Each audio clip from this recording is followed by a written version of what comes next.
Hi my lovely viewers, this is Hello to World Learning tutorial channel for you. Today in this tutorial I'm going to show you how to set on off text cursor on Windows 11. For this case we have to go to the search options, then settings, here the accessibility,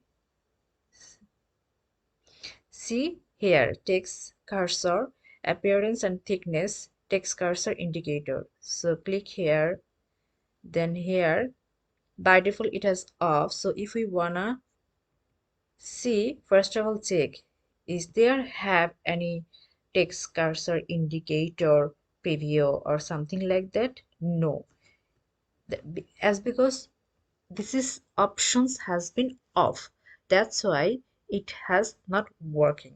Now if you want to press the on, see it has on, and here is the practical things. So if you want to click this color, see this color has been revealed. Now here is the size, so how to reduce and how to increase the size. See now settings. So when we check for this, so we will see this version. So check, see the color or the indicator preview has been seen in this like way. So thank you so much. Hopefully this tutorial will help you so much. Please subscribe this channel.